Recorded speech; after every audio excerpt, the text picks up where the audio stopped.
mengikuti rangkaian acara pada hari ini yang kita create, yaitu terkait dengan talkshow beretika dalam interaksi dunia maya. Bapak, Ibu, dan rekan-rekan yang saya hormati dan saya banggakan, acara pagi ini merupakan acara yang sangat penting bagi kita semua, dan ini juga merupakan sinergi dari Kemenkyu 1, di mana di dalam kegiatan ini melibatkan beberapa unit eselon 1 yang tentunya yang utama adalah teman-teman dari Ditjen Perbendaharaan, kemudian kita juga mendapatkan support dari teman-teman di BPPK, khususnya BDK Makassar, dan juga dari yaitu dari KP Makassar, di mana kegiatan pagi hari ini itu merupakan kegiatan dalam rangka pembinaan mental nasional secara tematik, khususnya di lingkungan Ditjen Perbendaharaan. Jadi tujuan dari kegiatan ini adalah untuk mengoptimalkan momen bulan puasa, bulan Ramadan 1444 Hijriah yang bertepatan di tahun 2023, di mana rangkaian kegiatan yang kita lakukan, salah satunya adalah talkshow ini, diharapkan mampu mendorong pemahaman terkait dengan wawasan kebangsaan, kemudian peningkatan etika tentunya di dalam IT literacy. Kemudian juga ada peningkatan jiwa sosial, kekeluargaan, dan intimasi hubungan antara pimpinan dengan pegawai melalui pendekatan sosiokultural maupun keagamaan.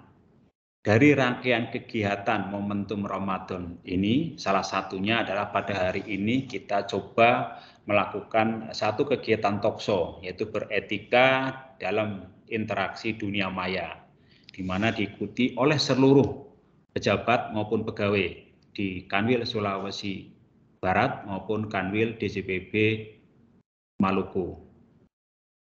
Bapak dan Ibu serta rekan-rekan yang berbahagia, jadi kegiatan ini merupakan kegiatan santai, ringan, ya, menghadirkan sumber yang sangat expert, baik di bidang komunikasi publik maupun di bidang terkait optimalisasi IT, ya, di mana nanti bagaimana kita peduli terhadap hak cipta, kemudian mungkin IT security awareness, ya, yang tentunya akan disampaikan oleh narasumber kita dari teman-teman dan rekan-rekan di KPTIK Makassar. Bapak dan Ibu serta rekan-rekan yang saya hormati, yang saya banggakan, kita mungkin saat ini tahu semua di mana di era digital saat ini informasi sangat mudah untuk diperoleh, untuk dibagikan. Untuk itu kita dituntut yaitu membekali diri sehingga kita bisa memiliki literasi digital yang baik. Kita diharapkan cerdas dan bijak di dalam menangkap, membaca informasi, dan mendapatkan dari situs atau berita maupun media sosialnya. Di dalam beberapa kesempatan yang lalu, Ibu Menteri Keuangan, Bu Sri Mulyani Indrawati, mengecam adanya gaya hidup mewah, kemudian sikap pamer harta atau flexing, ya, yang dilakukan baik oleh kita maupun oleh keluarga kita di jajaran Kementerian Keuangan. Nah, apalagi terus diposting nih dalam satu media sosial yang ternyata berdampak, ya kan, kepada erosi kepercayaan publik kepada integritas Kementerian Keuangan. Itu yang kita rasakan akhir-akhir ini.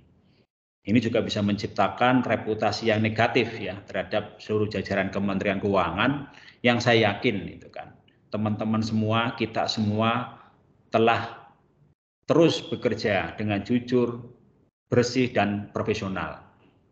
Nah, selanjutnya mungkin terkait dengan optimalisasi IT, ya, ataupun IT security, kita di Ditjen Perbendaharaan khususnya juga sangat menjunjung, ya kan, menjunjung tinggi nilai sebuah karya bagi setiap insan perbendaharaan. Oleh karena itu, pimpinan kita, Pak Dirjen, Pak Sesdijen, itu selalu mengharapkan agar di dalam berinovasi kita tetap mengedepankan terkait dengan integritas, yaitu bagaimana menghargai originalitas karya orang lain. Begitu juga dengan adanya keamanan IT. Menteri Keuangan Bu Sri Mulyani juga pernah berpesan bahwa bagaimana sih resiko dari cyber security ini.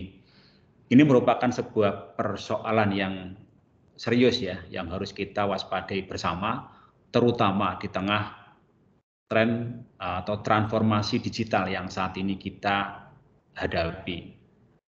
Terdapat berbagai macam kejahatan digital ya, yang kerap merugikan masyarakat maupun stakeholder di dalam transaksi digitalnya. Salah satunya adalah misalnya pencurian data pribadi yang mungkin ada beberapa teman maupun sahabat kita ataupun tetangga kita mengalami hal tersebut. Untuk itu, di dalam kesempatan yang baik ini, mari kita sama-sama untuk terus belajar, memahami, kemudian mengawasi, kemudian berkomitmen tentunya, memastikan keamanan teknologi informasi atau IT yang kita gunakan di dalam menjalankan operasional bisnis kita, sehingga bisa berjalan dengan baik dan juga memberikan layanan yang aman bagi stakeholder kita. Tanpa berpanjang lebar lagi, mungkin biar acara bisa segera dimulai dan kita bisa mendapatkan pesan dari para narasumber bagaimana kita ke depan di dalam beretika, di dalam berinteraksi di dunia maya, khususnya di dunia media sosial. Maka marilah kita mulai. Kita mohon kepada semua peserta yang ikut pada kesempatan kali ini bisa mengikuti rangkaian acara dengan sebaik-baiknya dan mampu nanti menerapkan mengimplementasikan apa yang didapat di hari ini di unit masing-masing, baik untuk diri kita maupun untuk organisasi. Mungkin itu yang bisa saya sampaikan. Akhir kata dengan mengucapkan Bismillahirrahmanirrahim, acara Talkshow beretika dalam interaksi dunia maya yang diikuti oleh seluruh pejabat dan pegawai dari Kanwil Ditjen Perbendaharaan Provinsi Sulawesi Barat dan Kanwil Ditjen Perbendaharaan Provinsi Maluku secara resmi dibuka. Terima kasih. Bila taufiq wal hidayah. Assalamualaikum warahmatullahi wabarakatuh. Waalaikumsalam warahmatullahi wabarakatuh. Terima kasih kami sampaikan kepada Bapak Kepala Kanwil DJPB Provinsi Sulawesi Barat yang telah menyampaikan keynote speech. Seperti yang sudah Pak Cahyo sampaikan, kegiatan ini dilaksanakan untuk mendorong pemahaman mengenai wawasan kebangsaan dan etika, terutama dalam penggunaan IT. Mudah-mudahan hari ini dapat dimanfaatkan dengan baik bersama dengan narasumber yang telah ahli pada bidangnya.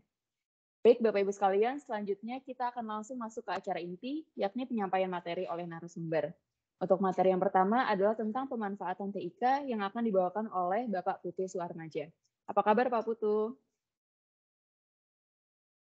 Baik. Apakah sudah bisa bergabung? Ya. Terima kasih Mbak Lili. Kabar baik Mbak. Ya, alhamdulillah. Baik, bisa langsung saja saya serahkan kepada Pak Putu. Waktu dan tempat kami serahkan. Mungkin untuk pertama pemaparan materinya ada pengantar dulu ya dari Mbak Azizah. Silakan Mbak sebelum saya masuk materi saya. Baik, terima kasih Mas Jaja. Selamat pagi Bapak dan Ibu semuanya. Assalamualaikum warahmatullahi wabarakatuh. Sebelumnya saya izin mengecek apakah suara saya bisa terdengar dengan jelas dan tayangannya sudah terlihat? Sudah jelas Bu Azizah dan sudah terlihat juga. Baik, kalau begitu izinkan kami dari KPTIK BMN Makassar untuk memulai sesi pemaparannya, kemudian nanti akan kita lanjutkan dengan sesi diskusi. Baiklah Bapak dan Ibu, terima kasih Bapak Kanwil baik dari Sulawesi Barat maupun Maluku, juga Bapak Kepala BDK yang telah memberikan kesempatan kepada kami untuk main-main ya hari ini ketemu sama teman-teman semua, baik yang ada di Sulawesi Barat maupun di Maluku. Adapun tema yang hari ini akan kita diskusikan sedikit adalah terkait etika dalam interaksi dunia maya. Nah, sebelum kita memulai kegiatan kita pada hari ini, kami izin menyampaikan beberapa hal terkait safety induction terlebih dahulu.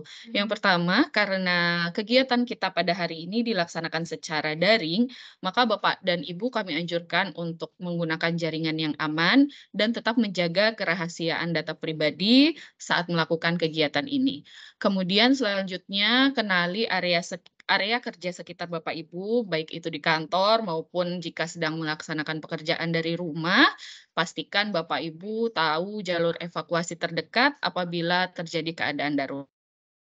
Dan yang terakhir, apabila terjadi keadaan darurat, sebagaimana yang sebelumnya kami sampaikan, maka silahkan Bapak Ibu menghentikan sementara kegiatan ini, kemudian mengevakuasi diri sesuai standar keamanan yang berlaku. Baik, dan Bapak dan Ibu sekalian, perkenalkan terlebih dahulu hari ini saya Azizah dan Mas Putu ditugaskan untuk mengisi kegiatan kita pada hari ini. Nah, nanti materi pertama akan disampaikan oleh Mas Putu, kemudian akan dilanjutkan oleh saya terkait bijak bermedsos. Mungkin tanpa berpanjang lebar lagi, kami persilahkan langsung ke Mas Putu untuk mengambil alih. Baik, terima kasih Kak Is. Baik Bapak dan Ibu sekalian, untuk materi pertama itu saya akan mengantarkan tentang pemanfaatan TIK yang merupakan nanti materi pendahuluan sebelum kita beranjak ke materi inti berupa beretika dalam bersosial media. Seperti kita ketahui bersama Bapak Ibu bahwa teknologi informasi saat ini sangat berkembang dengan pesat dari hari ke hari. Mulai dari kita memanfaatkannya untuk mencari hiburan dikala kita stres atau bekerja secara efisien dengan mencari tips dan trik yang ada di internet ataupun mencari referensi bahan ilmu pengetahuan untuk pengembangan diri kita. Dan yang sangat kita rasakan kembali manfaatnya ya waktu kita mengalami fase pandemi di mana 2 tahun terakhir ini kita harus bekerja dari rumah atau bahkan bekerja dari mana saya tidak di kantor. Tentunya bekerja dengan menggunakan internet ini menjadi new way of working ya Bapak Ibu, cara kerja baru. Dan bahkan kita rasakan manfaatnya sampai saat ini. Dan juga di saat kita tidak bisa untuk diklat secara konvensional atau klasikal di balai diklat atau pusdiklat lainnya, ternyata muncullah inovasi dengan cara belajar pembelajaran jarak jauh atau bahkan melaksanakan seminar atau webinar seperti yang kita laksanakan hari ini. Dan juga di samping itu akhir-akhir ini kita juga selalu menggunakan yang namanya aplikasi Teams yang kita gunakan untuk berkomunikasi atau berkolaborasi, dan juga muncul berbagai macam knowledge base management seperti saya contohkan yang untuk di perbendaharaan itu namanya HiDJPB ya atau Hi.Kemenq.Go.id yang isinya ternyata berisi ilmu pengetahuan yang sebenarnya sangat bermanfaat bagi kita yang istilahnya sebagai pengelola keuangan dalam menggunakan aplikasi SPAN untuk memantau belanja atau perbendaharaan atau anggaran kita.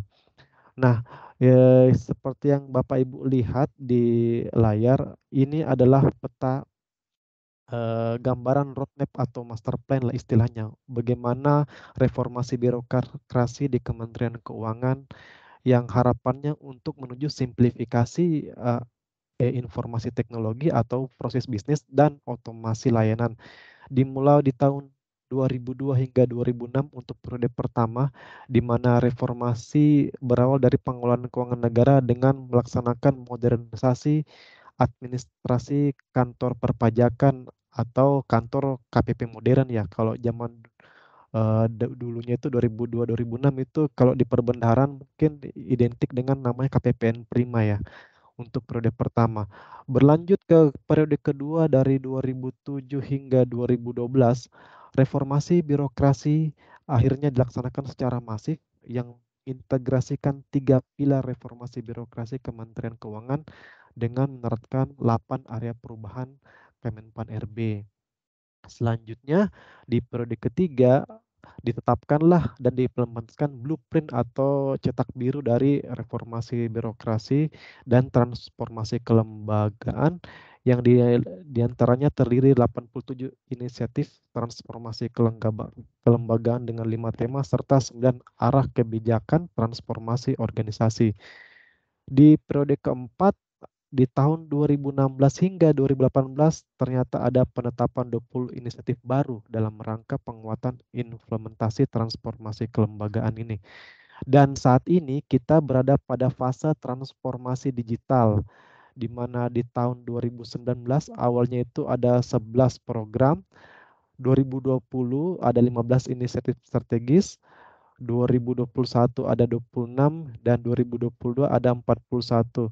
Selain itu di tahun 2021 juga ditetapkan ada namanya KMK 241 tahun 2021 tentang strategi TIK 2021-2024 di mana diharapkan teknologi informasi ini menjadi suatu enabler atau backbone untuk menuju ke arah transformasi digital Kemenq. Lanjut Kak Is. Nah, ini merupakan contoh dari bagaimana pemanfaatan teknologi informasi dan komunikasi di unit eselon 1 Kemenq, di mana setiap unit eselon 1 itu memiliki beberapa aplikasi yang mereka kembangkan untuk membantu memudahkan mereka dalam menjalankan proses bisnis.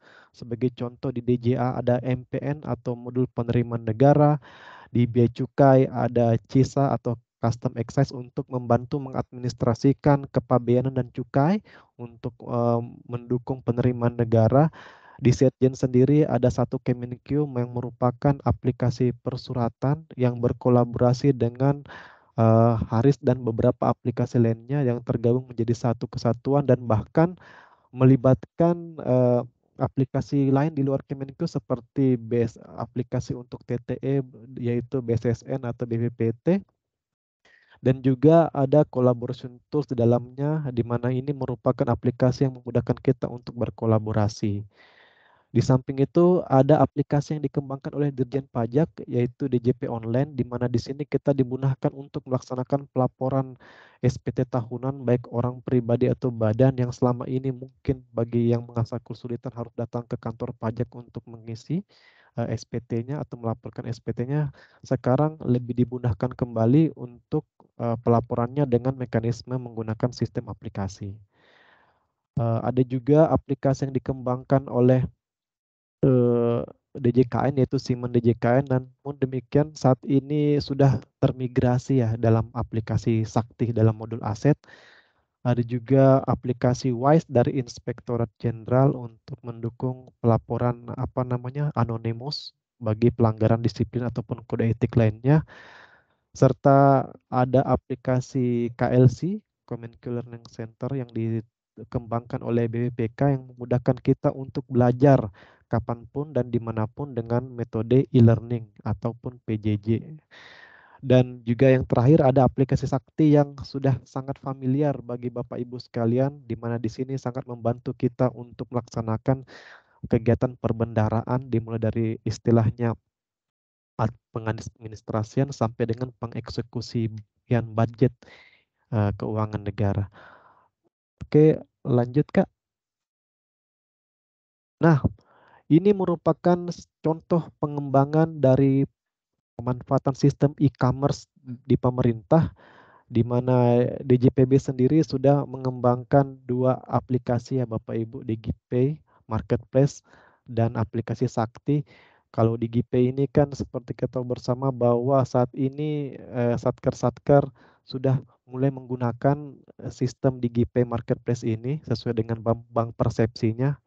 Kan ada Bank BRI, BNI, sama Mandiri ya. Kalau di kami sendiri di KPTIK itu mitranya adalah BRI. Jadi dengan menggunakan DigiPay ini, kita sebagai user sangat dimudahkan untuk melakukan belanja secara online. Bentuknya seperti aplikasi marketplace yang konvensional ya, di mana kita bisa membeli barang dan dengan metode pembayarannya ada 2 ya, kartu kredit pemerintah atau menggunakan virtual account dari bendahara. Ya istilahnya menggunakan metode uang persediaan Bapak Ibu. Ada juga aplikasi Sakti untuk belanja LS dan UP.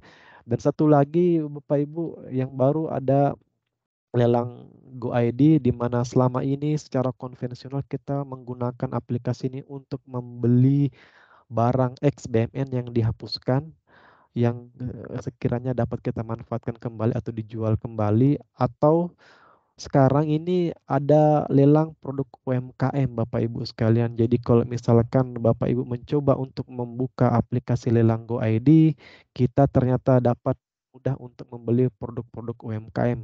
Seperti yang kita ketahui bersama, sesuai arahan Presiden, ya kita harus istilahnya memaksimalkan potensi UMKM. Jadi dengan berbelanja menggunakan website lelang GoID untuk produk UMKM merupakan salah satu bentuk dari dukungan kita terhadap program pemerintah untuk meningkatkan pertumbuhan ekonomi, Bapak Ibu. Oke, lanjut Kak. Nah, kalau ini merupakan aplikasi satu Kemenkeu ya, yang merupakan aplikasi yang memungkinkan kita untuk berkolaborasi satu sama lain. Jadi ini merupakan integrasi dari 3 aplikasi besar ya. Jadi di satu Kemenkeu ini kan kita memungkinkan untuk membuat surat secara berkolaborasi ya.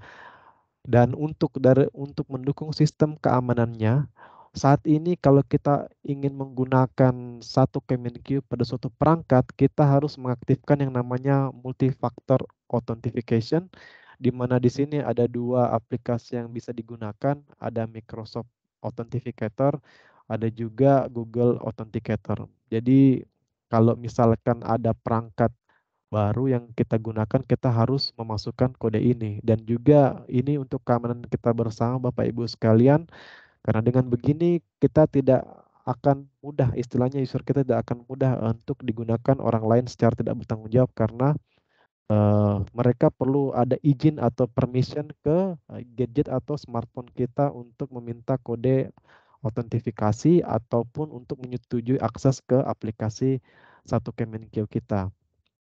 Untuk penandatanganan surat elektronik sendiri didukung oleh keamanan dari BSSN atau Badan Siber dan Sandi Negara. Kalau dulu kan namanya Lemsanek Bapak Ibu ya, Lembaga Sandi Negara, yang merupakan lembaga di bawah Presiden ya, yang istilahnya mempunyai tanggung jawab untuk mendukung keamanan informasi dari persuratan yang kita tanda tangani secara elektronik.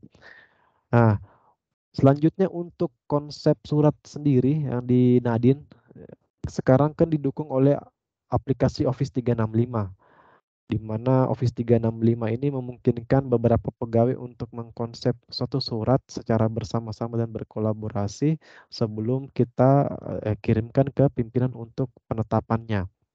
Ini semua terintegrasi aplikasi OA ya, satu Kemenkeu ya. Lanjut Kak.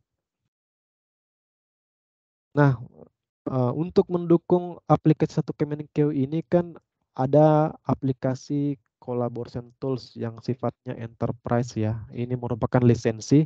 Jadi ini merupakan hak cipta dari Microsoft Bapak Ibu sekalian, yang kita di mana fitur-fitur yang diberikan oleh Office 365 ini sangat memungkinkan kita untuk menerima banyak manfaat. Yang pertama itu berbagi pakai atau sharing satu sama lain. Ada sharing foldernya juga yang bisa kita akses bersama, di mana kapasitasnya sangat besar, yaitu sampai dengan 1 tera.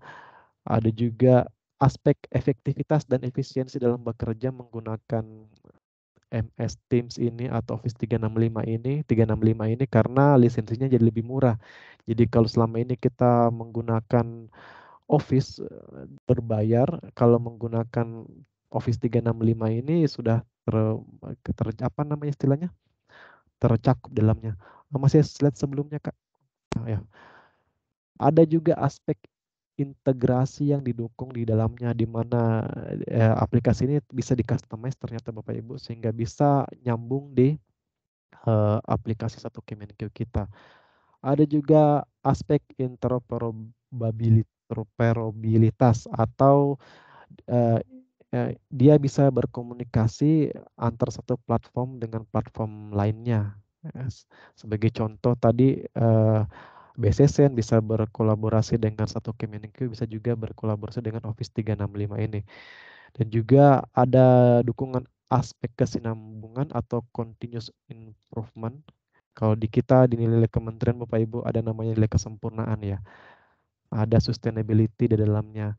Ada juga aspek akuntabilitas atau dapat dipertanggungjawabkan serta aspek-aspek keamanan informasi atau security awareness yang juga didukung pada fitur collaboration tools ini.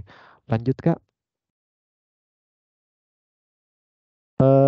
Sekedar informasi juga Bapak Ibu, Office 365 ini merupakan aplikasi yang berbayar ya, enterprise ya. Awalnya itu semangatnya adalah untuk efisiensi karena pada masa pandemi ini 2 tahun yang lalu kita harus masing-masing ya, masing-masing satker harus membeli lisensi sendiri baik untuk Office atau untuk Zoom ya untuk mendukung fitur video conference. Ternyata dengan menggunakan Microsoft Teams atau lisensi terpusat ini ada aspek efisiensi di dalamnya, di mana apabila kita membeli secara tersendiri aplikasi MS Teams ini melalui e-katalog LKPP atau fitur marketplace pemerintah itu ternyata harganya bisa lebih murah ya, lebih murah 80% dari harga yang tersaji.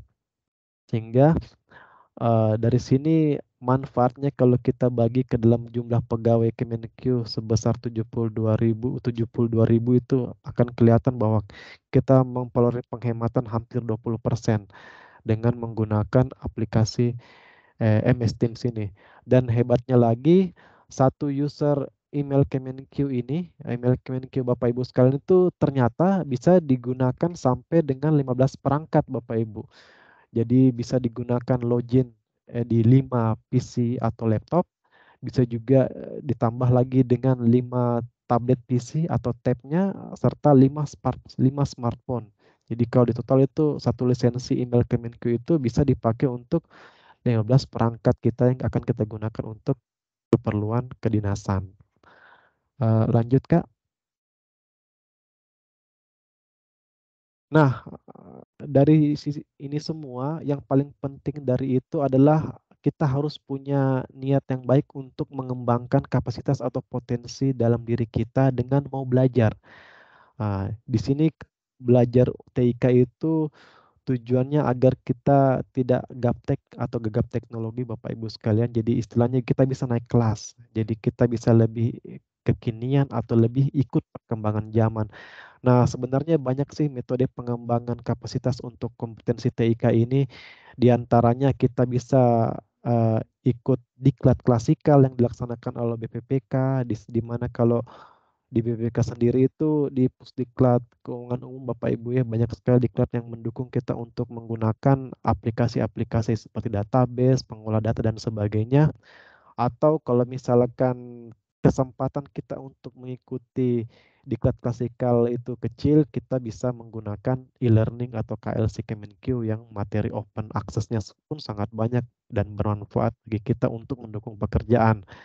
Kalaupun seandainya dua cara di atas tidak bisa kita lakukan atau ikuti, kita bisa belajar secara otodidak Bapak Ibu atau pembelajaran tidak terstruktur, entah itu dengan kita googling atau menggunakan YouTube karena saat ini kan kita sudah bisa mengakses YouTube Bapak Ibu ya. Jadi kalau misalkan kita bisa memaksimalkan manfaat dari YouTube untuk menambah ilmu pengetahuan, tentu banyak sekali ilmu yang akan kita dapatkan dengan menggunakan YouTube itu. Lanjut Kak. Nah, aspek terpenting dari penggunaan teknologi adalah keamanan. Jadi di sini ternyata prinsip-prinsip keamanan informasi atau security awareness harus tetap kita jaga. Karena sesuai dengan amanat dari KMK 942 tahun 2019 bahwa keamanan informasi itu merupakan tanggung jawab kita semua Bapak Ibu, bukan hanya tanggung jawab bidang TIK atau tanggung jawab kalau misalkan di Perben atau SITP atau kalau di Setjen itu Pusintek dan unit TIK lainnya itu sebenarnya harus menjadi tanggung jawab kita semua. Jangan dibebankan semua ke unit TIK saja karena ini merupakan kepentingan kita semua. Jadi prinsip prinsip keamanan informasi yang harus kita jalankan yang pertama itu namanya confidentiality, di mana kita harus melindungi data dan informasi dari organisasi agar tidak jatuh ke tangan yang tidak berhak. Yang kedua ada integrity, atau kita harus melindungi keutuhan data dan informasi agar terhindar dari modifikasi yang tidak sah. Yang terakhir adalah availability, atau melindungi ketersediaan data dan informasi organisasi sehingga tersedia pada saat kita butuhkan, tidak hilang Bapak Ibu.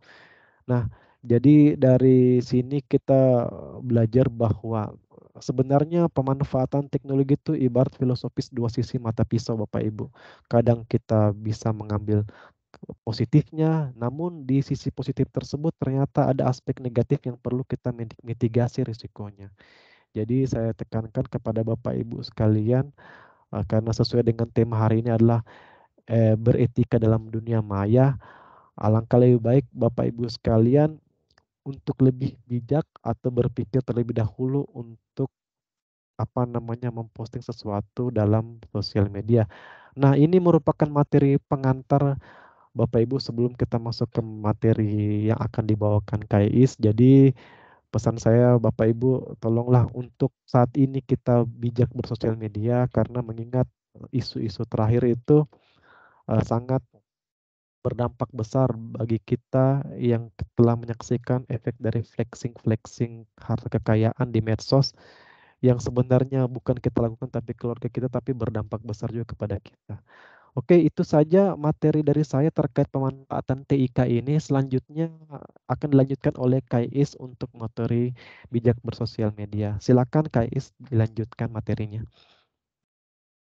Baik, terima kasih Mas Jaja. Mohon izin melanjutkan Bapak dan Ibu. Jadi sebagaimana tadi telah disampaikan oleh Mas Putu, maksud saya, biasanya kami di kantor nyapanya Mas Jaja, jadi sering keceplosan. Tadi Mas Putu sudah menyampaikan ya bagaimana kemudian teknologi informasi saat ini sudah mengambil peran besar dalam berbagai segi kehidupan. Kalau yang fokus Mas Jaja tadi, Mas Putu tadi sampaikan adalah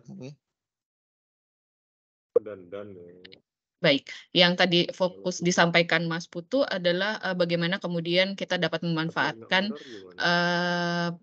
teknologi ini untuk mendukung pekerjaan kita sehari-hari. Nah, tapi Bapak dan Ibu, ada fun fact nih, berdasarkan dari survei terkait literasi digital yang dilakukan oleh Menkominfo di 2022, ternyata penggunaan teknologi informasi untuk mendukung pekerjaan itu masih berada di urutan ketiga dari 4, ada 4 tujuan. Nah, untuk pekerjaan tuh masih berada di urutan ketiga Bapak dan Ibu. Yang pertama itu untuk komunikasi, kemudian yang kedua itu untuk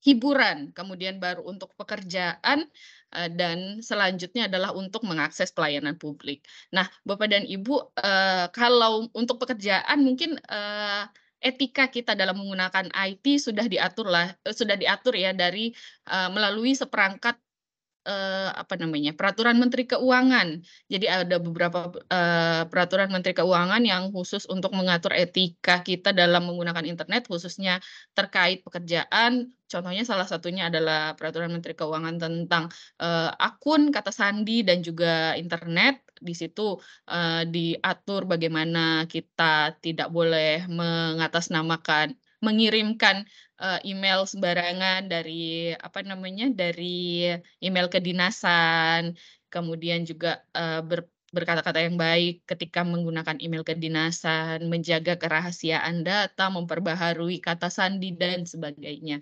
Nah, di sesi ini saya ingin mengajak Bapak Ibu berpikiran untuk lebih luas skopnya ya. Jadi bukan hanya terkait pekerjaan, tapi bagaimana kita beretika dalam penggunaan teknologi informasi sehari-hari, yang tadi mungkin untuk kepentingan komunikasi secara umum ataupun untuk kepentingan mencari hiburan dan sebagainya, atau pendidikan, ilmu pengetahuan dan sebagainya. Nah, ini adalah data pengguna internet di Indonesia di tahun 2022. Saya ambil dari Graha Nurdian.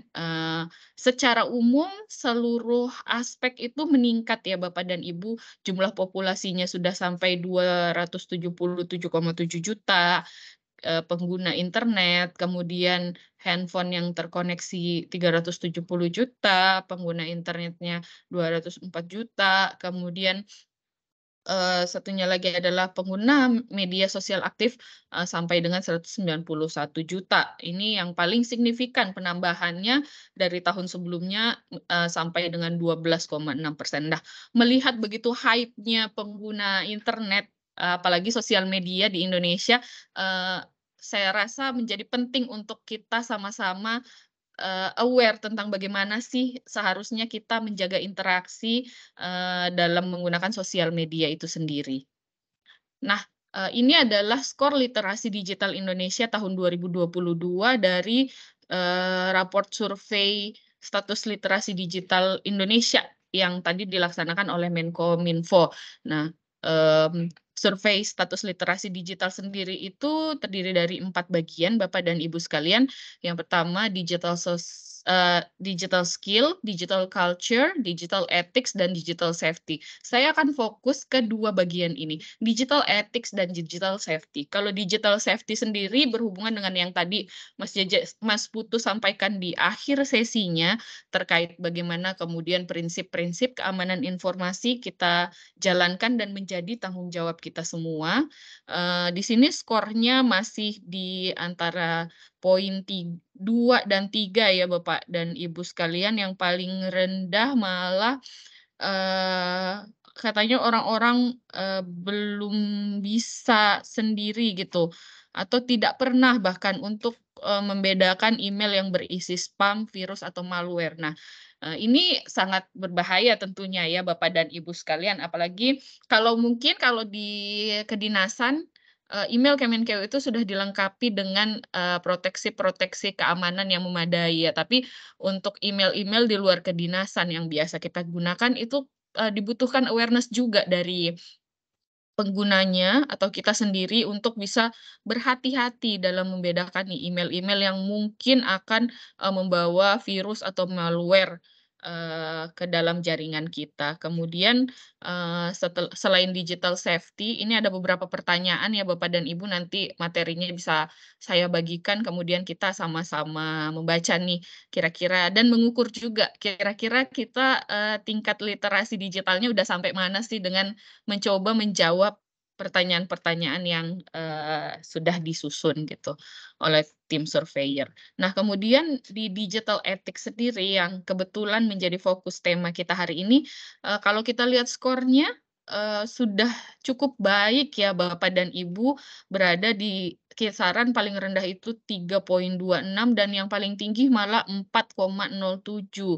Di sini berdasarkan hasil pengukuran Kominfo di tahun 2022, orang merasa sangat setuju bahwa kita tidak akan mengajak orang-orang untuk berkomentar negatif di internet gitu. Melihat hasil survei ini saya rasa merupakan satu indikator yang sangat baik ya untuk kita semua. Jadi melek IT-nya kita tuh udah terbentuk Bapak dan Ibu sekalian, bukan yang terbelakang banget nih. Sudah ada poin 407 yang muncul di digital ethics. Saya rasa kita hanya perlu sedikit penguatan, bukan penguatan sih, lebih kepada sering-sering awareness atau saling mengingatkan saja nih, khususnya ketika kita sedang diterpa isu-isu yang besar ya, yang saat ini banyak rame woro-wiri di media sosial kita, baik di Twitter, Instagram, dan sebagainya. Kita perlu nih terus-menerus diingatkan agar tidak terpancing melakukan pelanggaran etika dalam bermedia sosial.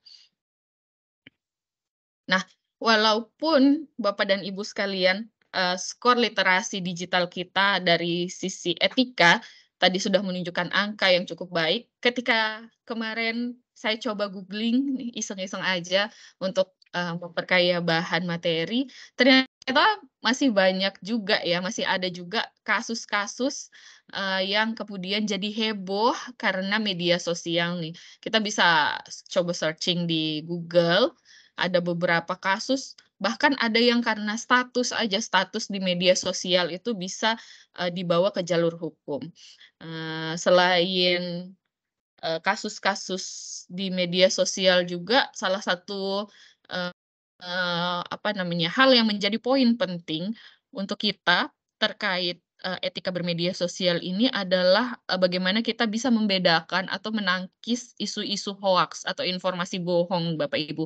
Jangan sampai kita ternyata menjadi pihak-pihak yang menyebarkan isu hoaks gitu. Kalau balik lagi berdasarkan survei status literasi digital Indonesia yang dilaksanakan tahun 2022, ini nih ada beberapa media yang menurut responden menjadi sumber-sumber yang menyajikan isu hoaks. Ini paling besar tuh di Facebook kata mereka, kemudian berita online, WhatsApp, YouTube, TV, Instagram, dan sebagainya. Ini yang agak rendah di Twitter atau koran dan majalah ya Bapak Ibu. Jadi kalau Bapak Ibu ketemu berita kemudian mau cross check boleh nih, coba di cross check ke Twitter, koran atau radio gitu. Mungkin saja ada berita yang lebih clear di media-media tersebut.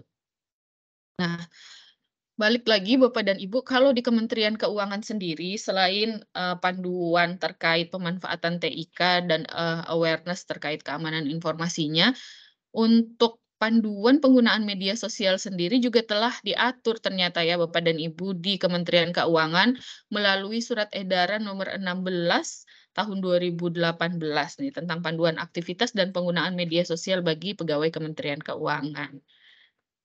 Apa saja sih yang diatur dalam SE itu? Jadi panduan ini disusun dalam rangka memperkuat identitas Kemenkeu, kemudian menjaga citra dan reputasi, mendorong pegawai agar bijak dalam berinteraksi, menjadi panduan bagi seluruh pegawai Kemenkeu dalam beraktivitas sosial, dan memitigasi resiko yang berasal dari penggunaan media sosial.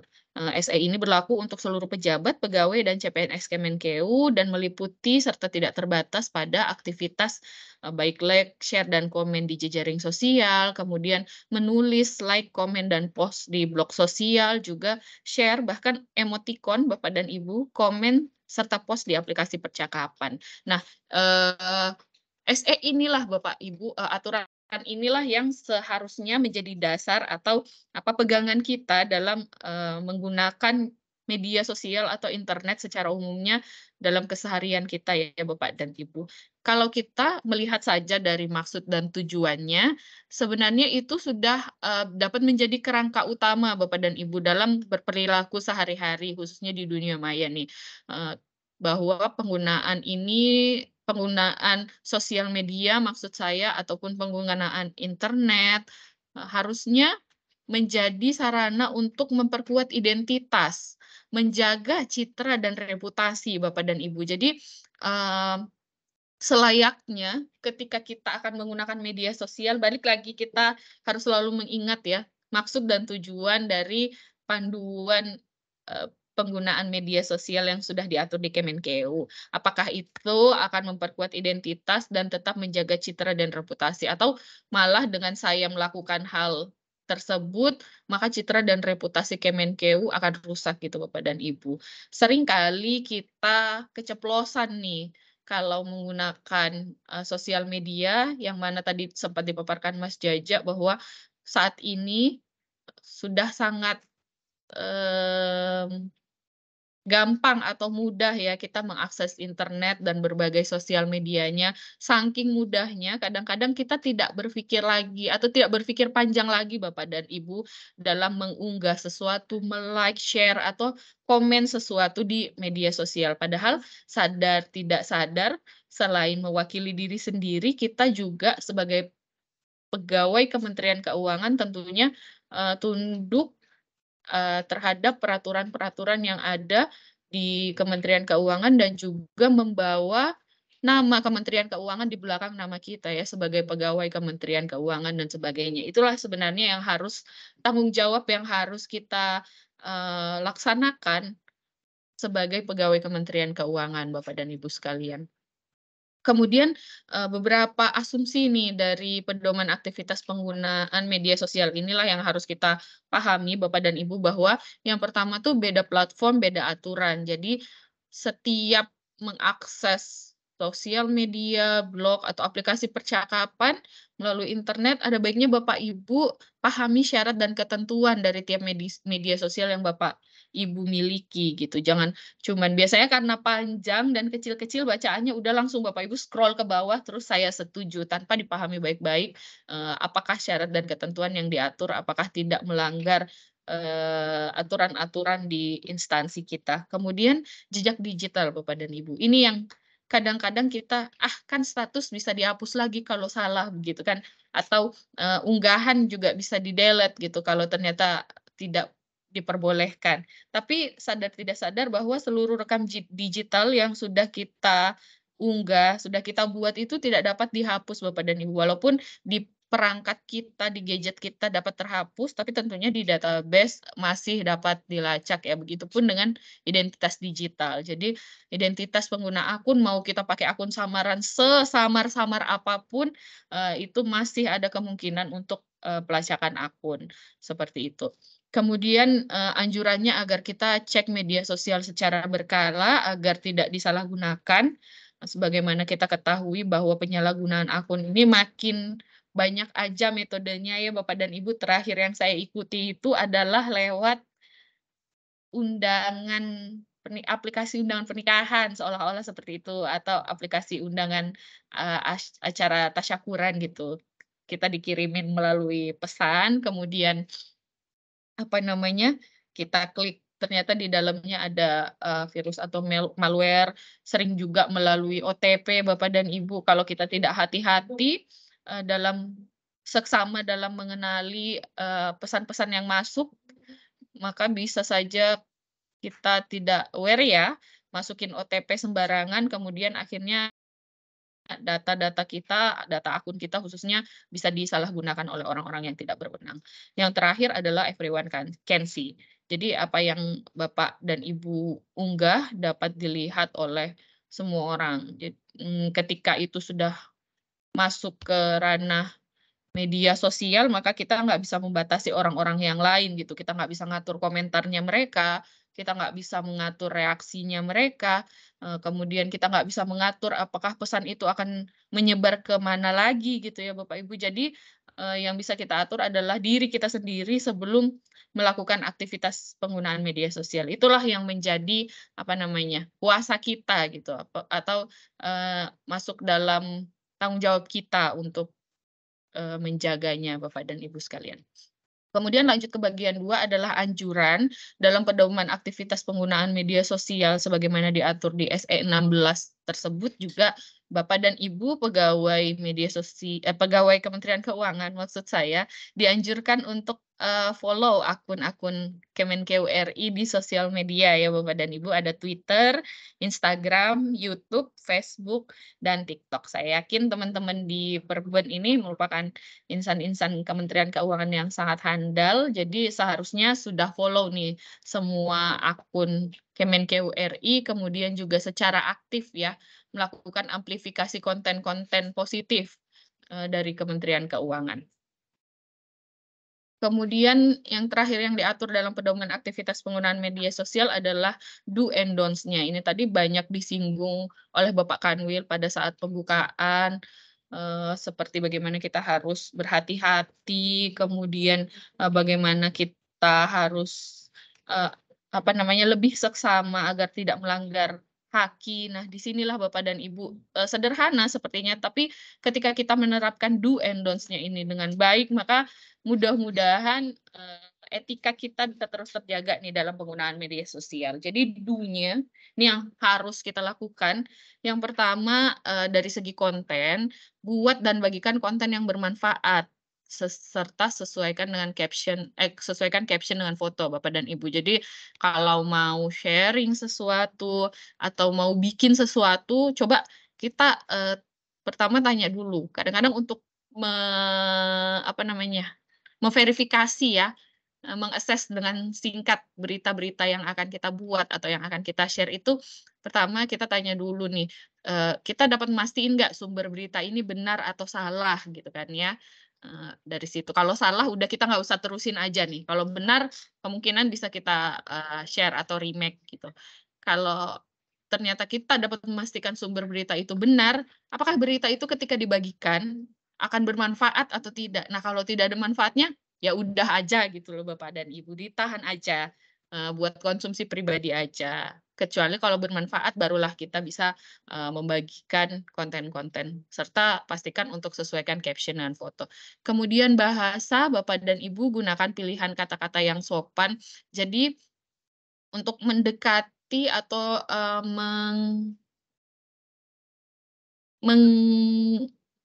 mendapatkan perhatian dari pengguna media sosial, mungkin kita memang perlu menyesuaikan dengan, apa namanya, siapa kelompok sasaran kita, siapa audiens kita gitu ya, siapa followers kita lah lebih gampangnya kalau di sosial media. Kadang-kadang kita menggunakan bahasa-bahasa yang, lebih tidak formal seperti itu ya, tapi bahasa-bahasa yang tidak formal bukan berarti tidak sopan ya Bapak dan Ibu. Nah, sekali lagi selain sebagai individu, kita juga merupakan seorang pegawai Kementerian Keuangan. Nama Kementerian Keuangan, institusi Kementerian Keuangan melekat kemanapun kita pergi, apapun yang kita lakukan, baik ketika kita sedang bekerja maupun tidak. Sehingga ada baiknya dalam keseharian kita juga membiasakan diri untuk menggunakan pilihan-pilihan kata yang sopan, begitu pula berperilaku yang sopan, baik dalam media sosial maupun ketika berinteraksi secara langsung. Kemudian verifikasi. Nah, ini yang paling penting Bapak dan Ibu.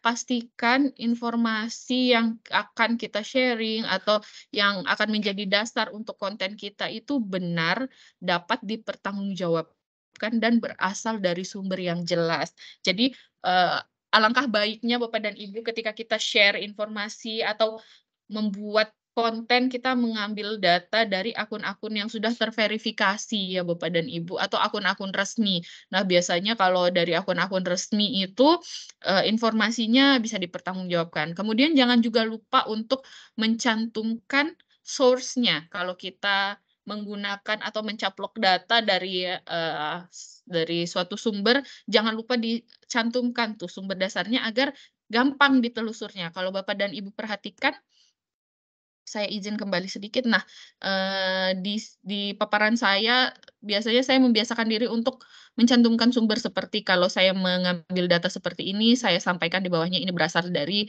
laporan survei status literasi digital.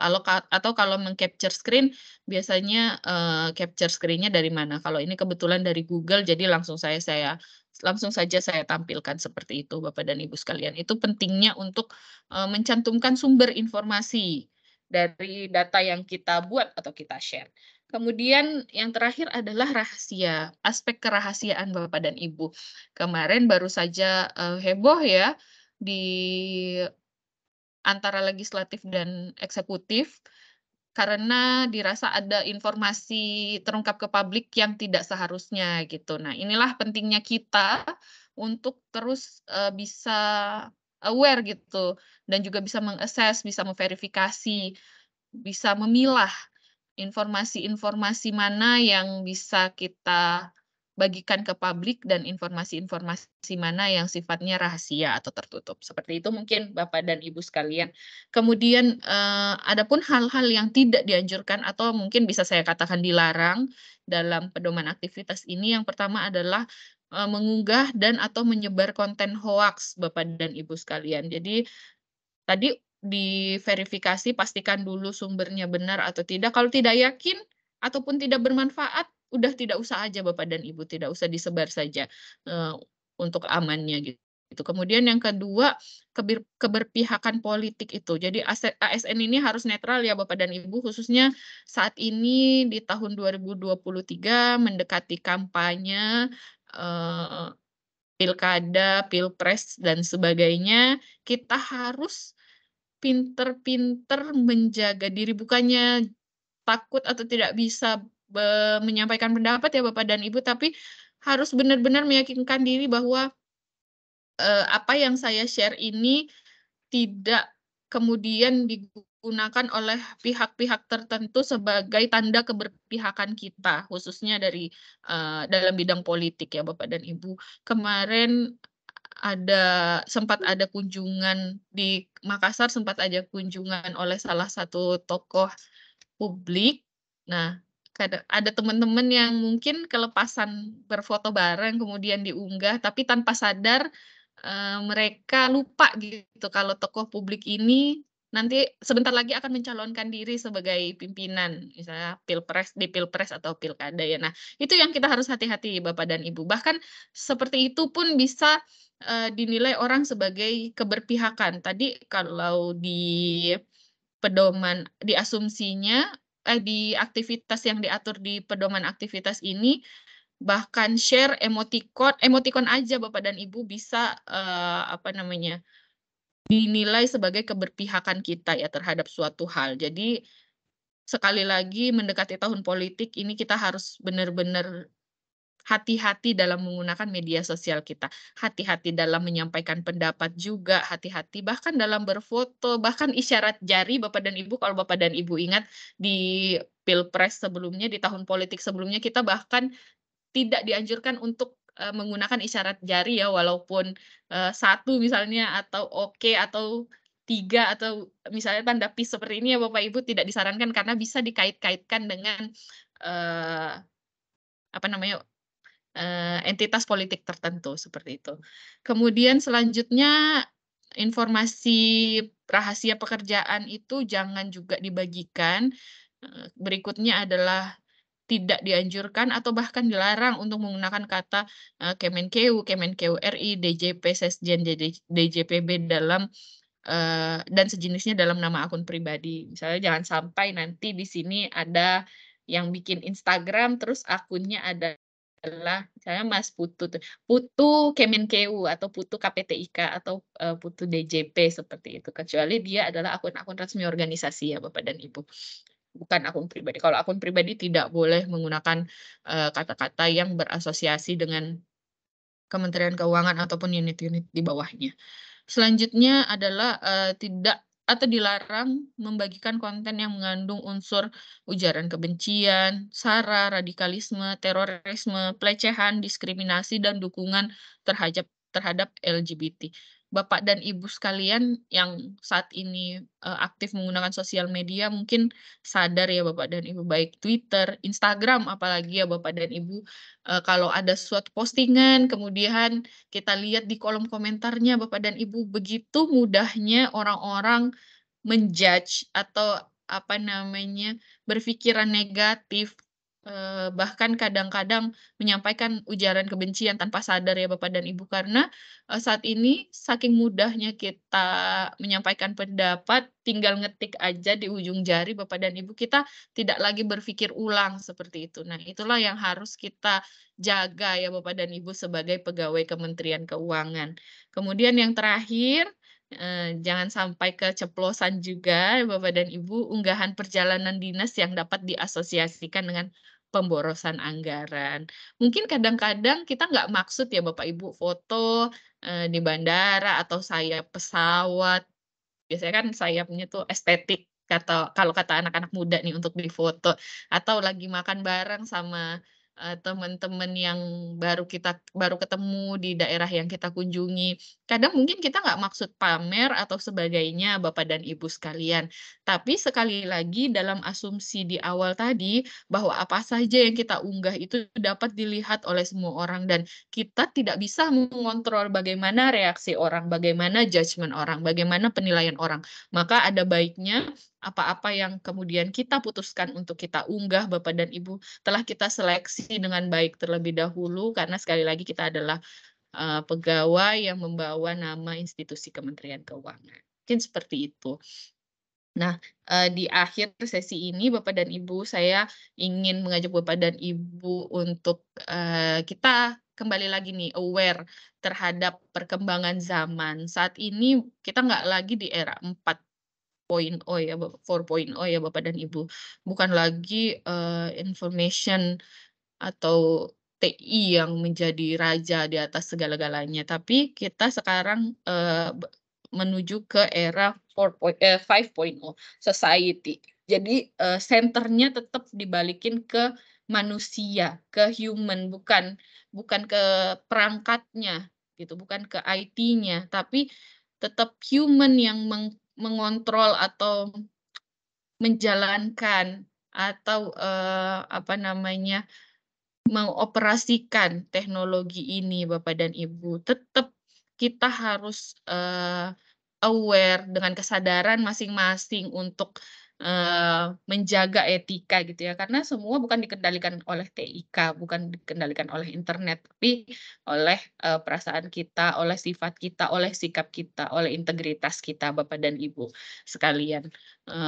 Karena etika sendiri itu sebenarnya kalau kita ingat-ingat diatur dalam nilai dan budaya Kementerian Keuangan, Bapak dan Ibu sendiri. Dalam nilai Kementerian Keuangan ini, khususnya di nilai pertama, integritas ya, dikatakan bahwa integritas berarti berpikir, berkata, berperilaku, dan bertindak dengan baik dan benar, serta memegang teguh kode etik dan prinsip-prinsip moral, di mana perilaku utamanya adalah bersikap jujur, tulus, dan dapat dipercaya. Kemudian selanjutnya menjaga martabat dan tidak melakukan hal-hal tercela. Kemudian budaya Kemenkeu, apalagi Kemenkeu 1 ya yang terbaru yang kita sedang galakan, di situ ada berteknologi, budaya berteknologi artinya kita bisa menguasai dan memanfaatkan teknologi informasi dan komunikasi secara efektif dan optimal untuk meningkatkan produktivitas kerja.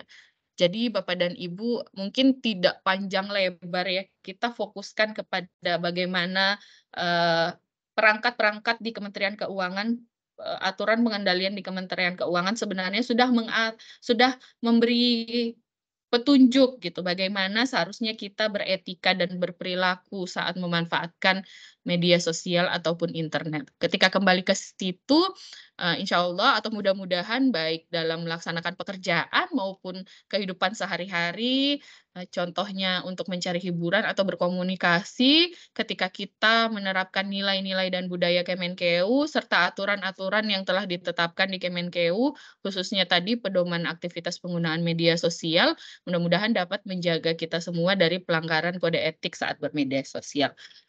Mungkin seperti itu Bapak dan Ibu yang bisa saya sampaikan. Untuk menutup sesi pemaparan materi kali ini, saya ingin mengutip testimoni dari Ibu Menteri Keuangan pada Wisuda Akbar PKN STAN.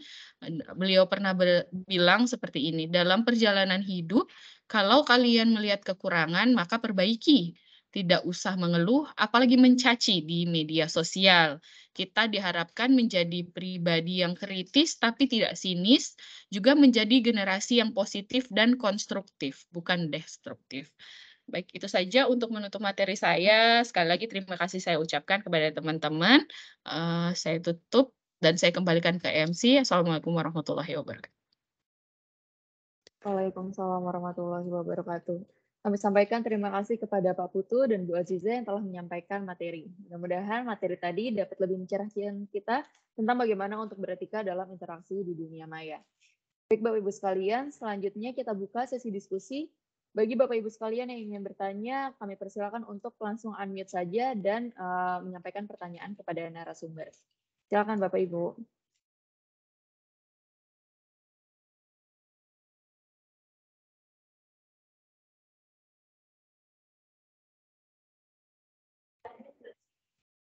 Silakan Bapak Ibu, apa ada yang ingin bertanya? Ini kesempatannya tidak setiap hari loh Bapak Ibu. Karena kan kita juga lagi hangat-hangatnya nih isu. Jadi mungkin Bapak Ibu sekalian ada pertanyaan yang ingin lebih dikulik gitu kepada narasumber pada hari ini. Jadi bertanya Mbak Lili. Mbak Lili ya? Iya, silakan Lili. Pak Indarto. Boleh ya saya nanya ya? Mendahului Boleh, yang lain silakan, biar Pak. yang lain ikut bertanya. Baik, Mas dan Mbak narasumber, Mbak Azizah dan Mas Putu, terkait dengan situasi belakangan ini, sebenarnya sikap kita itu harus seperti apa sih? Gitu. Kalau kita lihat kan, kalau kita kan punya kewajiban untuk ada employee advocacy ya, advokasi gitu ya. Kemudian juga yang terakhir kemarin diminta supaya employee advokasinya itu diutamakan untuk ke Twitter, karena di Twitter itu pengaruhnya sangat dominan. Tapi kalau kita lihat di Twitter itu ganasnya juga dominan juga, Pak. sangat ganas sekali gitu. Nah, itu. Nah, ini sikap kita harus seperti apa terhadap kondisi seperti ini? Kalau saya lihat di akunnya Kemenq aja kemarin waktu apresiasi pajak kemarin ya, saya lihat di komen-komen di Twitternya itu semuanya ganas karena ternyata netizen itu nggak membaca apa informasi yang disampaikan, tetapi sudah melakukan judgement dulu. Jadi apapun yang kita posting itu pokoknya yang mereka melakukan respon yang negatif, apapun itu ya. Kita melakukan respon positif, tetap negatif, apalagi negatif, tambah negatif lagi gitu. Nah, hal seperti ini seperti apa Mbak? Jadi kalau dibiarin ya menyerang terus, tapi kalau kita balikin serangannya tambah ganas gitu. Nah, hal seperti ini gimana kira-kira menurut narasumber untuk hal-hal seperti ini? Apakah kita diam ataukah kita seperti apa? Makasih. Baik, Baik, terima kasih makasih. Kak Indarto. Ya, boleh Langsung saya Mbak jawab juga aja ya, atau Mbak Ali. Pak Putut langsung dijawab, silakan. Ya, baik Pak Indarto, makasih. Jadi betul sekali Pak. Kebetulan salah satu teman saya juga sempat jadi korban dirujak netizen gitu kan. Kalau istilahnya sekarang dirujak ya Bapak ya. Jadi menanggapi isu apa ya waktu itu ya Bapak, yang pada saat hangat-hangatnya kabar flexing dari pihak-pihak tertentu di Kementerian Keuangan nih, ada teman saya, seorang penyuluh anti korupsi Bapak, kemudian berinisiatif untuk membuat suatu konten, surat terbuka lah seperti itu ya, yang menyatakan bahwa, "Hai netizen, coba lihat nggak semua loh di Kementerian Keuangan orangnya suka flexing gitu, orangnya suka korupsi seperti itu. Banyak orang yang masih naik motor, naik KRL dan sebagainya ke kantor gitu kan dengan dia mengungkapkan sisi-sisi positif Pak, kepatuhan LHKPN-nya sangat baik, kemudian ada penyuluh anti korupsi segini, programnya jalan terus, kemudian inovasinya seperti ini, tetap aja dirujak netizen ya dengan kata netizen yang paling ini gini, pegawai Kemenkeu emang berapa ratus ribu, masa penyuluh anti korupsinya cuma sekian gitu. Pokoknya ada aja Pak. Di saat ini saya yakin bahwa apapun yang akan kita lakukan atau akan kita sharing di sosial media akan sangat mudah buat orang lain untuk selalu melihat dari sisi negatifnya Bapak. Betul sekali seperti yang Bapak Indarto sampaikan bahwa apapun yang kita sharing pasti akan selalu salah di mata mereka gitu ya Pak ya.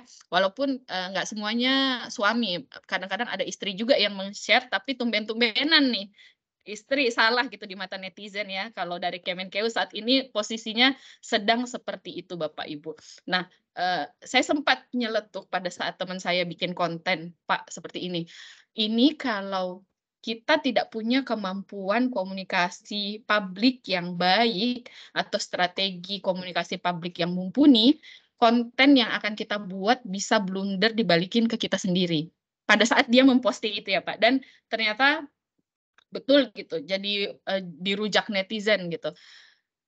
Itulah pentingnya kita mengoptimalisasikan, betul tadi kata Pak Indarto, konten-konten yang sudah disediakan oleh Kemenkeu di employee advocacy ya Bapak ya. Bapak dan Ibu yang belum aware, mungkin saat ini sangat mudah kita peroleh kontennya ada di satu Kemenkeu, silahkan diamplifikasi saja di bagian employee advokasi itu untuk memastikan apa yang kita sharing itu sumbernya sudah benar, dapat dipercaya, dapat dipertanggungjawabkan, dan juga sudah dibuat sebaik mungkin Bapak dan Ibu ya untuk disajikan ke publik. Adapun kalau masih ada netizen yang sinis dan sebagainya, itu merupakan resiko atas apa yang saat ini sedang terjadi, Pak. Kalau izin, kalau saya pribadi melihatnya, ini adalah resiko yang akhirnya harus ditanggung oleh kita semua atas apa yang terjadi di Kemenkeu, seperti itu. Kalau kita diam aja juga tidak akan memperbaiki situasi ya Bapak ya. Memang yang paling bisa kita lakukan saat ini adalah setidaknya ada yang membela Kemenkeu, apalagi itu datang dari pegawainya sendiri, syukur-syukur kalau bisa datang dari keluarga kita seperti itu Bapak dan Ibu. Tentunya dengan mengoptimalkan amplifikasi dari konten-konten yang sudah disediakan. Karena ketika kita diam saja juga itu bisa jadi semakin liar ya isunya Bapak dan Ibu kalau tidak ditangkis dengan baik dan benar. Jadi kita ya nerimo aja gitu, disalahin, dirujak gitu. Sambil tentunya Bapak dan Ibu kita tidak hanya men-sharing saja, tapi yang perlu saya apresiasi adalah seperti yang dilakukan teman-teman di perbendaharaan saat ini, terus menunjukkan bahwa langkah-langkah perbaikan dan langkah-langkah positif itu ada Bapak dan Ibu. Jadi tidak hanya berhenti di amplifikasi konten saja, tidak hanya berhenti di sharing apa yang dilakukan teman-teman di pusat, tapi sampai ke daerah seluruh pegawai Kementerian Keuangan juga melakukan upaya-upaya perbaikan dan mudah-mudahan ketika upaya-upaya perbaikan ini berkelanjutan dan berkesinambungan, pihak-pihak di luar Kementerian Keuangan seiring waktu kemudian bisa melihat sendiri, bisa kembali membangun kepercayaannya kepada kita. Itu sih Pak, paling optimis aja, tetap optimis bahwa seiring dengan upaya perbaikan yang saat ini kita lakukan, citra kita akan semakin membaik di publik. Mudah-mudahan seperti itu ya Pak Indarwan. Entar, Pak.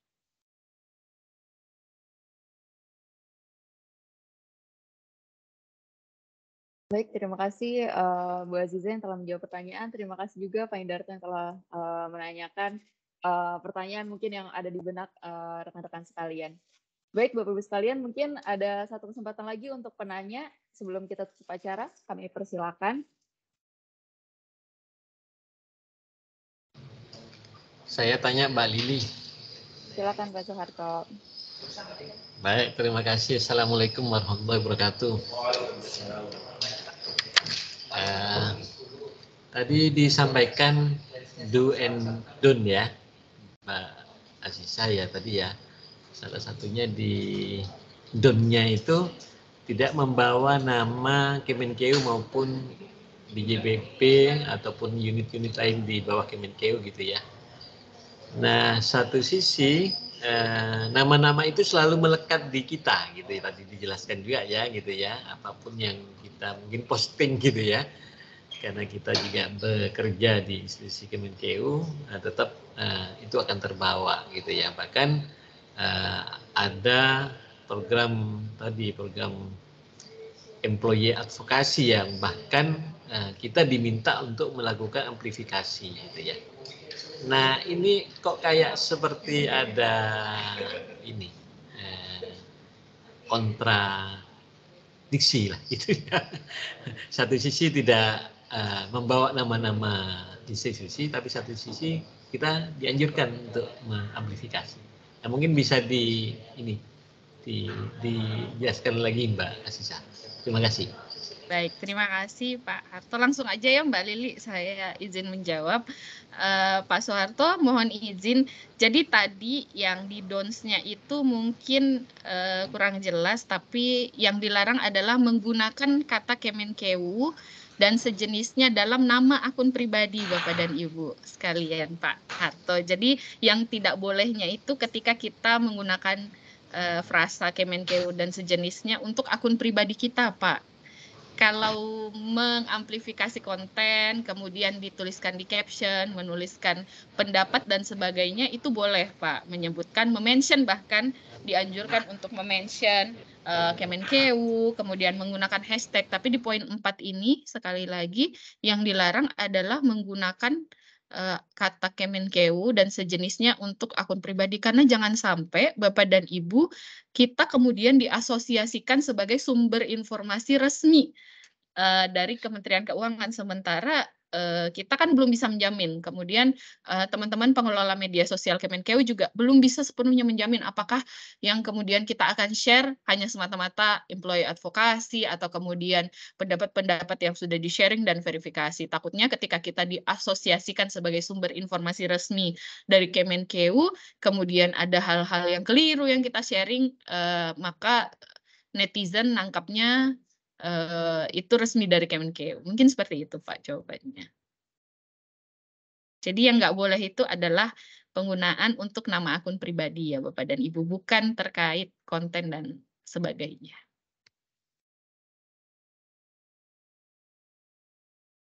Baik, terima kasih Bu Aziza sudah menjawab pertanyaan dari Pak Soeharto. Sudah terjawab ya Pak? Baik. Baik Bapak-Ibu sekalian, terima kasih sudah berpartisipasi dalam menyimak materi tadi dan juga melakukan tanya jawab. Untuk selanjutnya, sebelum kita tutup, mari kita simak bersama closing statement dari Bapak Kepala Kanwil DJPB Provinsi Maluku. Kepada Bapak Teddy Suhartadi Permadi, dengan hormat kami persilakan. Terima kasih banyak Mbak Lili. Mohon izin, apakah suara saya terdengar? Sudah terdengar Pak? Mohon izin Mbak Lili. Oke, Sudah jelas ya. Pak, ya. Oke, terima kasih banyak. Pertama mungkin yang saya hormati Pak Kakanwil Sulawesi Barat, Pak Cahyo. Mohon izin karena apa namanya, kita jadi change ya Pak Nggih. Sebenarnya harusnya tadi kami tugasnya opening speech, tapi sekarang jadi closing speech. Tapi karena ada beberapa hal, jadi mungkin kita sesuaikan. Yang saya hormati Pak Suyuti, Kepala BDK Makassar, Bapak-Bapak, Ibu-Ibu administrator dan pengawas, dan semuanya yang hadir pada saat ini, terima kasih banyak. Kita pada hari ini mendapatkan satu nikmat lagi ya, mendapatkan nikmat pengetahuan cara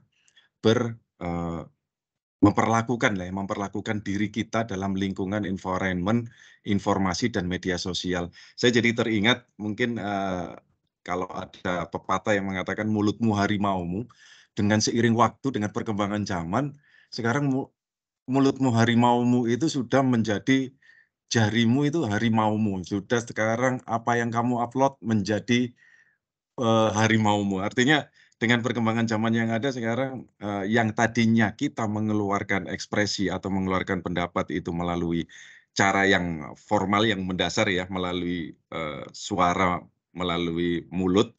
Ini sekarang kita benar-benar dengan platform yang ada, betul-betul sudah bisa apa namanya ya, mempermudah kita untuk mengakses segala informasi dan mengemukakan pendapat dengan demikian mudahnya. Tapi seperti yang dijelaskan sama Pak Putu sama Mbak Aziza tadi juga, bahwa dengan adanya konsekuensi lingkungan yang baru, tentu saja nature-nya atau apa namanya, lingkungan yang ada, pengaturan dan peraturannya juga jadi berbeda. Jadi terima kasih banyak Pak Putu ketika kita menjelaskan tadi bahwa terkait dengan informasi atau pengaturan media sosial ternyata bisa menjadi hal positif dalam hal ini untuk memberikan pelayanan kepada stakeholder ya, di mana Pak Putu tadi itu menjelaskan bahwa Kementerian Keuangan untuk dalam hal melayani atau mempermudah pelayanan kita atau memberikan kepuasan maksimal kepada stakeholder sudah memberikan effort yang luar biasa dengan membangun suatu sistem yang tadi sudah sedemikian komprehensif dijelaskan sama Pak Putu. Okay. Tapi di satu sisi dalam hal untuk mengemukakan pendapat kita pun juga tadi dari sisi Bu Aziza tadi, saya sepakat Bu Aziza bahwa kita memang harus berhati-hati bahwa subjeknya itu kita. Intinya apapun tools-nya, apapun alatnya, intinya yang harus bertanggung jawab itu adalah kita. Kita yang harus bijak untuk menggunakan segala macam alat itu.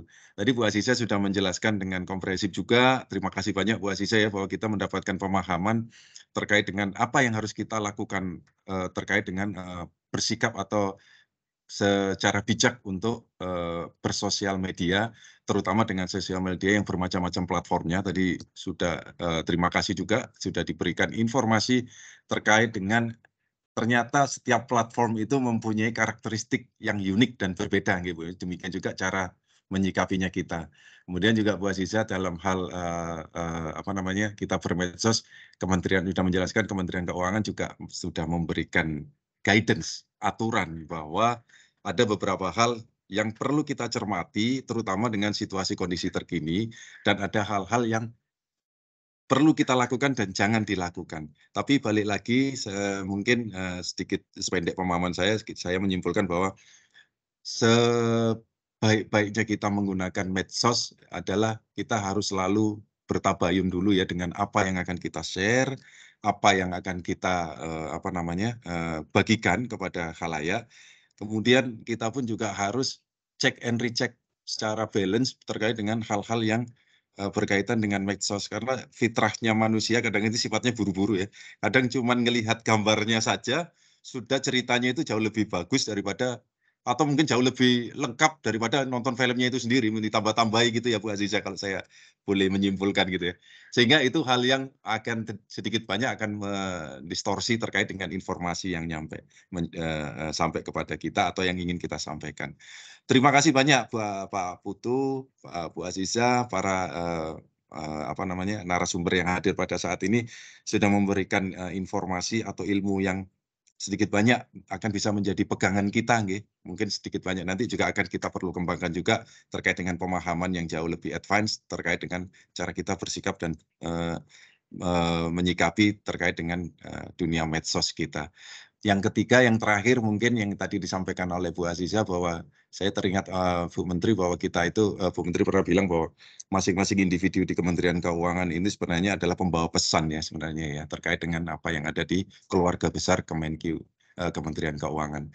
Sehingga itu pun juga terkait dengan beberapa isu-isu yang terjadi belakangan, yang kalau kita mundur ke belakang, itulah peran kita berkaitan dengan kita sebagai keluarga besar Kemenkeu 1 untuk berperan aktif menjaga nama baik kita terkait dengan, terutama berkaitan dengan integritas ya, yaitu tadi dengan cara seperti yang disampaikan oleh Bu Menteri bahwa kita ini sebenarnya messenger, masing-masing dari kita itu sebenarnya messenger, tapi dengan cara yang baik kita sampaikan kepada masyarakat atau kepada stakeholder kita dalam menyikapi hal-hal atau isu-isu yang berlaku sekarang ini. Jadi terima kasih banyak Pak Putu, terima kasih banyak Bu Aziza atas ilmunya, asupan ilmunya, dan terima kasih ke Pak Cahyopurnomo atas dan Pak Suyuti ya, terutama dari BDK Makassar atas kesempatannya untuk kita diberikan dari Kanwil DJPB Maluku untuk ikut bergabung dalam hal menuntut ilmu berkaitan dengan cara bersikap kita dalam dunia medsos. Demikian mungkin yang saya sampaikan. Kalau ada salah-salah kata saya mohon maaf. Terima kasih banyak sekali lagi. Salam sehat semuanya. Wabillahi taufik wal hidayah. Assalamualaikum warahmatullahi wabarakatuh. Waalaikumsalam warahmatullahi wabarakatuh. Terima kasih kami sampaikan kepada Bapak Kepala Kanwil yang telah menyampaikan closing statement. Mudah-mudahan apa yang telah disampaikan dapat menjadi reminder kita dalam menjaga etika dalam interaksi di dunia maya. Baik Bapak Ibu sekalian, sebelum acara kita tutup, mari kita foto bersama dulu ya, supaya kita bisa mengabadikan momen kebersamaan ini. Karena ada dari Maluku, ada dari Sulawesi Barat nih. Baik Bapak Ibu sekalian, ini? Kalau ini boleh nanti kami upload sendiri malah di Instagram. Baik Bapak Ibu sekalian, supaya posenya aman, mungkin kita bisa pose love aja ya, Bapak Ibu sekalian. Supaya tidak ada kesalahpahaman di tahun politik. Baik, kami mohon bantuan operator untuk capture. 1, 2, 3. Baik, Bapak Ibu sekalian, sekali lagi pose bebas. 1, 2, 3. Baik. Terima kasih Bapak Ibu sekalian yang telah foto bersama. Baik, tamu undangan talk show yang berbahagia, sampailah kita di penghujung acara.